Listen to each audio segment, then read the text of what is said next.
How many of you know the interesting story of Mossad spy Ali Cohen and his jaw-dropping adventures in Syria?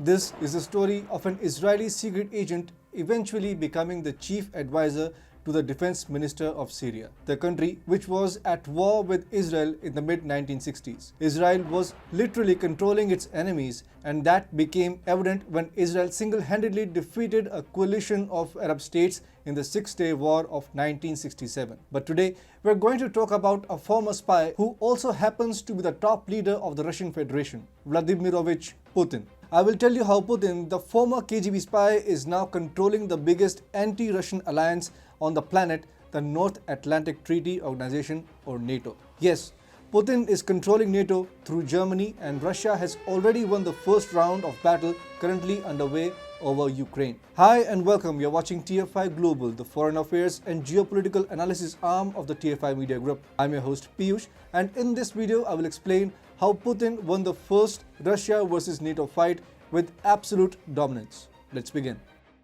Tensions are heating up in Ukraine. Russia has already amassed over 100,000 troops at its Ukrainian border. Now, reports are emerging that Canada, the UK and the US have also begun supplying Ukraine with anti-tank missiles and a small contingent of special forces. Russia denies that it is preparing for a full-scale invasion of Ukraine. However, it has warned that it may take actions if Ukraine is admitted into NATO. Although both the UK and the US have refrained from landing their boots on the ground, they are actively engaged in fueling the tensions by arming Ukraine with weapons and missiles. The UK, which is fast slipping down the road of nullity, appears to have suddenly found a string of hope in Ukraine. Speaking in the British Parliament on Monday, Defence Secretary Ben Wallace said the UK had taken the decision to supply Ukraine with light armoured defensive weapon systems. Similarly, Canadian Prime Minister Justin Trudeau also looks keen on punching above his weight by poking Vladimir Putin in the eye.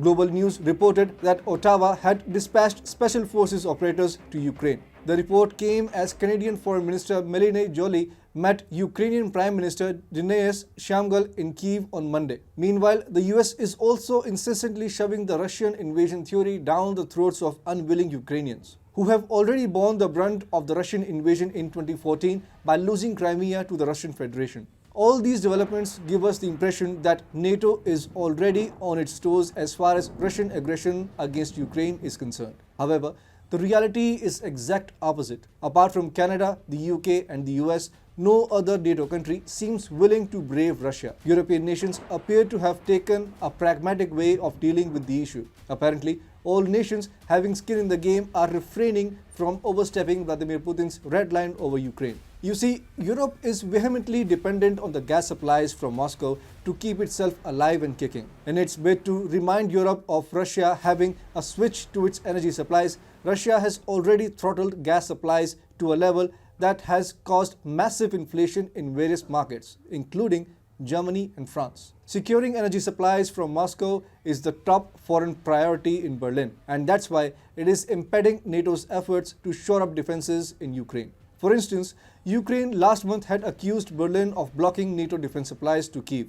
German Foreign Minister Annalena Baerbock recently said that tensions with Russia over Ukraine could be solved by diplomacy. Baerbock cited Germany's new policy to maintain peace at the border with Russia for her administration's refusal to send weaponry to Kyiv. She said that government's new restrictive arms export policy is rooted in our history and that diplomacy is the only way forward. This would naturally sound like music to Putin's ears, whose gas war against Europe has already drawn battle lines among NATO members. The current energy crisis in Europe has redefined Moscow's strategic role in Europe's vast gas market. Russia has cunningly demonstrated its ability to bring the entire continent on its knees as it pleases. Europe gets a third of its gas from Russia and runs the risk of power outages due to low supplies from Moscow. Today, the EU is staring at Russia with eyes filled with hope that it would supply it with enough gas to keep its wheels moving. Russia is also well prepared to use this opportunity to fulfill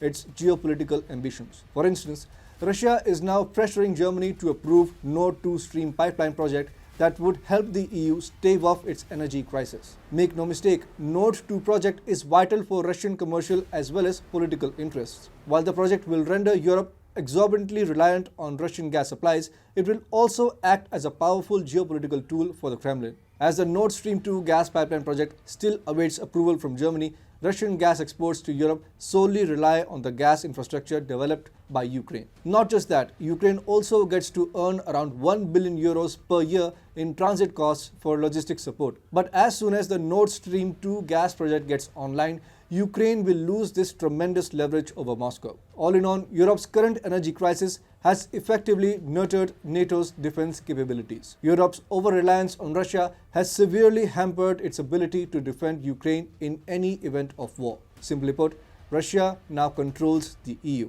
and through the EU, Russia is firmly controlling NATO and its operations. Russia has hijacked NATO to prevent it from fueling tensions over the Ukraine issue. The former KGB spy has thus won the first battle against NATO quite spectacularly, and that too without firing a single bullet and with absolute dominance.